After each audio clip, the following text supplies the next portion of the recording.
Hey everybody, what's going on? Games here. Welcome back to the channel. Today we're going to be taking a look at the most interesting and unique weapons for Dark Souls 3.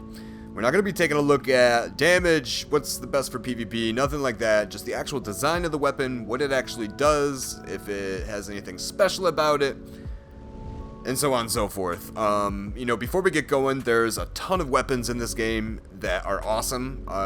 If I could talk about them all, I would, but I don't want this video to be 3 hours long, so we're going to talk about 5 of them. Maybe we'll do a part 2, moving on after this one, but for now, we're going to start off with 5 weapons I think are the most interesting, unique weapons in the game. If you end up liking the video, drop a like for the video. If you're new, subscribe. I upload every day. Alright, let's do this. Alrighty, this is going to be no rank from order. This isn't like, no rank whatsoever, but we're just going to start off with the Aquamarine Dagger. So as you can see, the design of this weapon is quite fantastic. If you look in the middle, it almost looks like stained glass. Look on the edges of the hilts, you can see it almost looks like a lightsaber-esque. Now the reason why this is going to land itself on the list is because of this. This little dagger transforms. So let's go ahead and look at the item description. A dagger fitted with aquamarine crystal, engraved with a prayer in the old tongue to ward off incident. Perhaps it was a parting gift given to the one sent off on the great travels. The skill on this is Crystal Blade.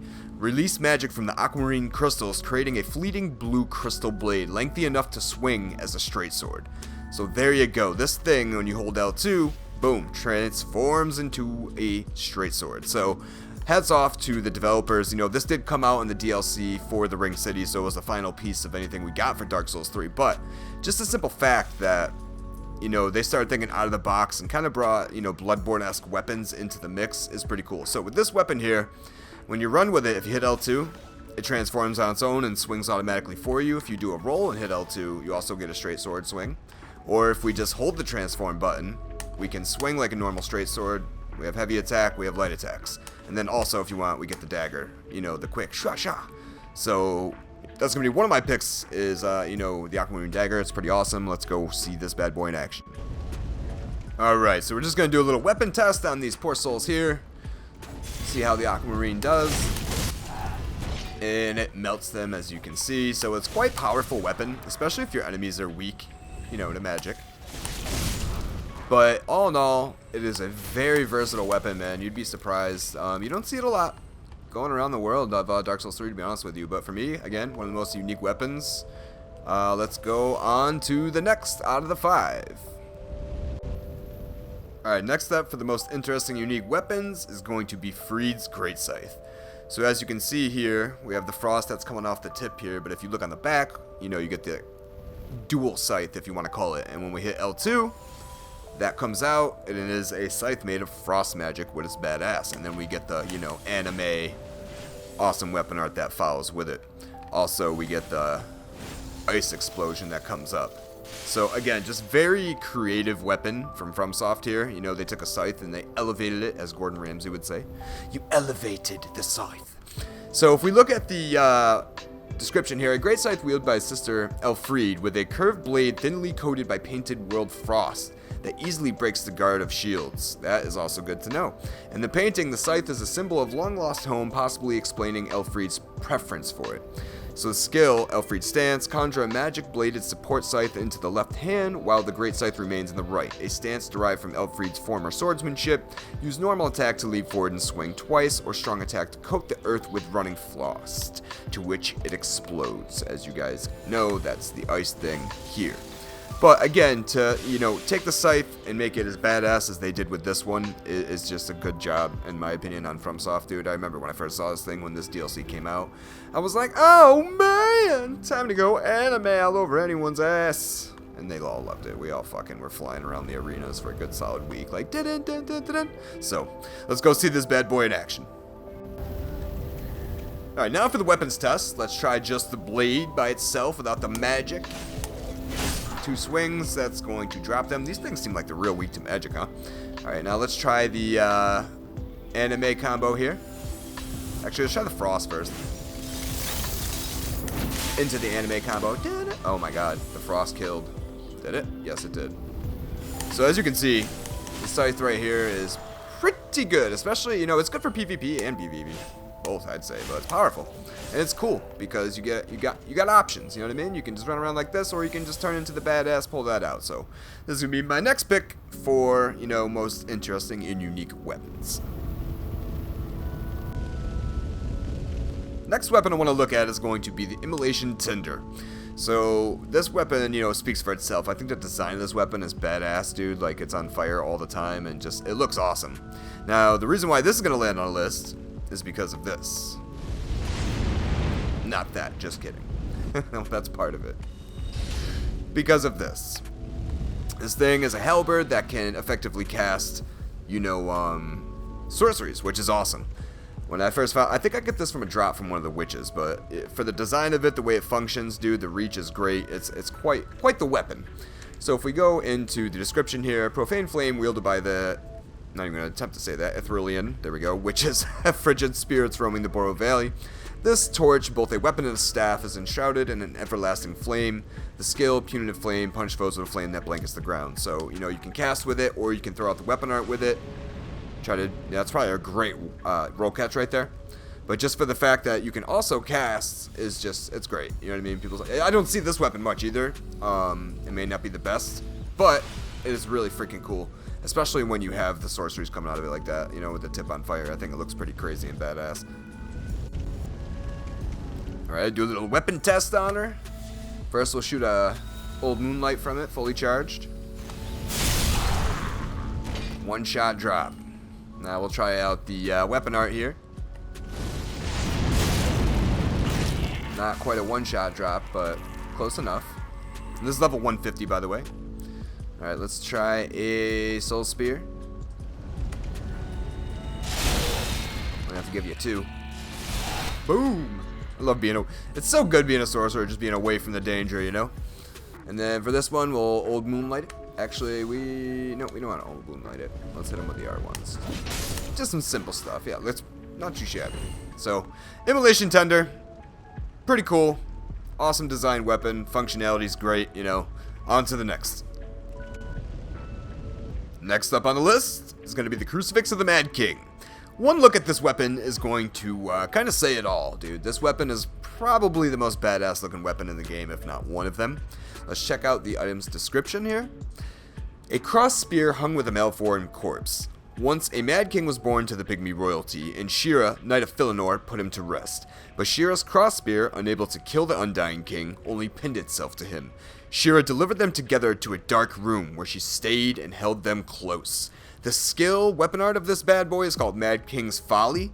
Slammed malformed corpse into the ground to briefly awaken it, and then fillet it with strong attack to trigger a roar, a blessing, or vexation. Yes, that's 3 weapon arts. You read that right.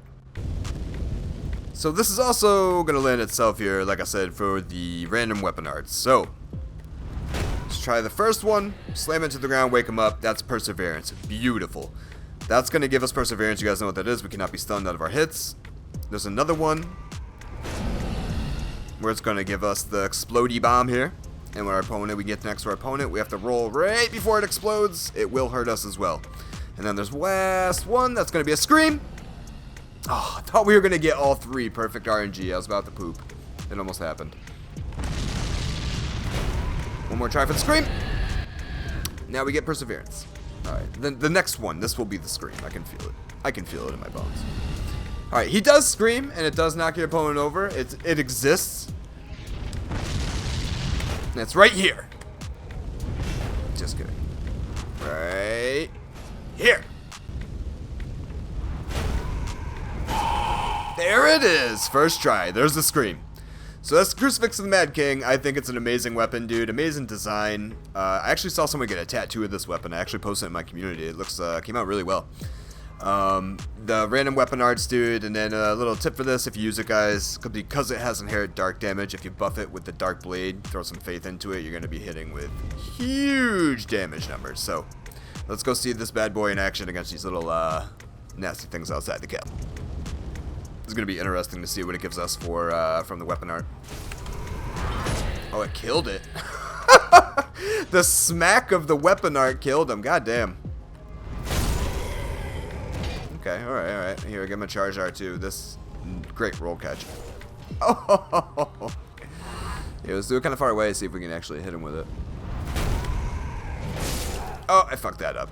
But as you can see, very powerful, very cool weapon, dude.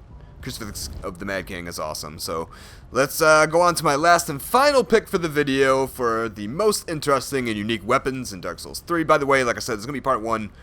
So many awesome weapons, dude. I just didn't want to talk about, 100 weapons in one video. So there'll definitely be a part 2 to this video, but let's move on to the final weapon of the video. Alright, for my final pick, and one of my favorite weapons in the game, to be honest with you, is the Ring Knight Straight Sword. So this weapon here, as you can see, is a straight sword, but not quite, dude. This thing with the weapon art turns into basically an ultra. This weapon here will trade with ultras, and you'll come out on top because you have a 5-hit combo that will last quite a bit longer than, their 2 hits. After they get their 2 hits in, they're going to eat all 4 hits, possibly 5, with a roll catch. Also, when you go into Great Sword mode, you have the chase down, overhead, and slam, which is fantastic. Outside of all of that, for the design of the weapon itself, outside of being embered, I think it's a really cool looking sword. Just the black sword with the, looks like it's sealed. All that writing going down the blade like that. I really like the way they did the Ring Knight weapons for design-wise, but just for the fact of it's a straight sword but transforms into an ultra is really, really, like I said in my community post this morning, FromSoft thinking outside the box, man. I think it's awesome. It really is. And, I just realized recently that you're able to trade with ultras with weapon art of this thing. And I couldn't believe it. I was like, holy crap. Alright, if we look at the description here, straight sword wielded by the Ring Knights. The arms of early men were forged in the abyss and betray a smidgen of life. For this reason, the gods cast a seal of fire upon these swords and those who possess them. So for the skill, Embers, we already spoke about, stand ready with the time-worn blade as it restores its ancient brilliance and reignites a short-lived flame. From this stance, transition to normal or strong attack. But again, dude, it's just so freaking badass. I'm telling you guys, if you've never tried it, get this weapon and go trade with an ultra and see what happens, after the trade is through, and see who comes out on top, damage-wise, whatever. I think it surprises a lot of people, to be honest with you. Now, be warned, this can be parried. It can be parried very easily, but the timing on it is funny. I've yet to be parried, but it can be parried. I know that for a fact, so just be careful using it. Let's go drop a weapon test and see what happens. Alright, let's see how he fares against the Great Sword combo here. Or Ultra Great Sword combo, should I say. 2 hits, gonna be dead. Let's see how this one fares against the Running Slam combo. Oh, that's a one-shot drop. Look how he died. What the fuck? Yeah, it's, I don't know, man. For a straight sword, just because it has the added turn into an ultra dude ability, I think it's definitely one of the best straight swords in the game. And to my surprise, I don't see a lot of people using it. And maybe that's because of it can be parried so easily, I guess. I say easily when I have killed countless peoples with... I've killed a lot of people with this as of lately. I've been using it the last couple days. And like I said, I haven't been parried once. I've had people try, but the timing's funny, and no one seemed to gotten it yet. So, I don't know. Alrighty, so that's going to be my first 5 weapons for the most unique and interesting weapons of Dark Souls 3. Put your comments and thoughts down below if your, first 5 different from mine, or if you agree with some of my picks for, design, thoughtfulness behind them, what they can do, and yada yada. So, thanks for stopping by. We will see you on the next one. Enjoy your night. Peace out, guys.